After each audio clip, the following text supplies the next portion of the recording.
கஞ்சி செய்வது எப்படின்னு இந்த வீடியோக்குள்ளே பார்க்கலாம். சிம்பிளான ரெசிபி, நேரம் குறைவு. நம்ம வாரத்துக்கு எப்படி இட்லிக்கு 3 டைம் 4 டைம் ஆட்டுவோம். அப்போல்லாம் கொஞ்சோண்டு சேர்த்து போட்டு பிள்ளைங்களுக்கு அரைச்சி கஞ்சி கூட வச்சு கொடுத்து பாருங்க. உடம்புக்கு ரொம்ப நல்லது. இட்லிக்கு மாவாட்டுங்கண்ணே செய்யலாமே.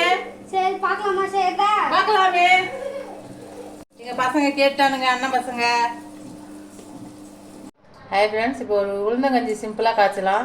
வாரத்தில் 2 டைம் 3 டைம் மாவாட்டுவோம். மாவாட்டும் போதெல்லாம் கொஞ்சம் கொஞ்சம் பிள்ளைங்களுக்கு எடுத்து கஞ்சி காய்ச்சி கொடுத்தா குழந்தைங்களுக்கு உடம்புக்கு நல்லது. நம்ம நெஞ்சு வலிக்கு அடிக்கடி சாப்பிட்டா கொஞ்சம் ரொம்ப நல்லது. அதனால் சிம்பிளாக டீ காப்பிக்கு பதிலாக இந்த மாதிரி ஒரு கஞ்சி அடிக்கடி வச்சு கொடுங்க. கருப்பு உளுந்துன்னா இன்னும் டேஸ்ட்டாக இருக்கும். அது இன்னும் நல்லது. கருப்பு உளுந்து இல்லை. இப்போ வெள்ளை உளுந்து கஞ்சி எப்படி காய்ச்சலான்னு பார்க்கலாம் வாங்க. ஏலக்காய், நாட்டு சர்க்கரை இருந்தால் நாட்டு சர்க்கரை போட்டுக்கலாம். நாட்டு சர்க்கரை எங்கள் பிள்ளைங்களுக்கு பிடிக்காது, அதனால வெள்ளை சர்க்கரை போட்டுக்கிறேன். கொஞ்சம் நல்லது. பச்சை தேங்காவாக இருந்தால் இன்னும் நல்லது. அவ்வளோதாங்க. இதை எப்படி செய்யலான்னு மட்டும் பார்க்கலாம். உளுந்து கஞ்சி அடி பிடிச்சிரும், தீஞ்சிரும். நல்லா கொஞ்சம் கைவிடாமல் கிண்டிகிட்டே இருக்கணும். அப்போ தான் நல்லா இருக்கும்ல. தீஞ்சு போனால் தீஞ்ச வாசம் அடிக்கும்.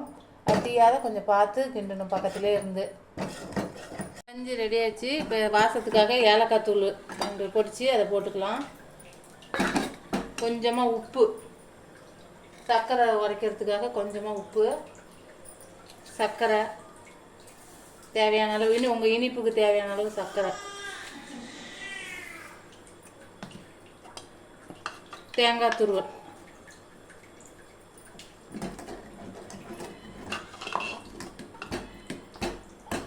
கஞ்சி ரெடி ஆயிடுச்சு. இது உடம்புக்கு ரொம்ப நல்லது. அடிக்கடி ட்ரை பண்ணி பாருங்கள். இந்த வீடியோ உங்களுக்கு பிடிச்சிருந்தா லைக் பண்ணுங்கள், ஷேர் பண்ணுங்கள், கமெண்ட் பண்ணுங்கள், சப்ஸ்கிரைப் பண்ணுங்கள். தேங்க்யூ, பாய்.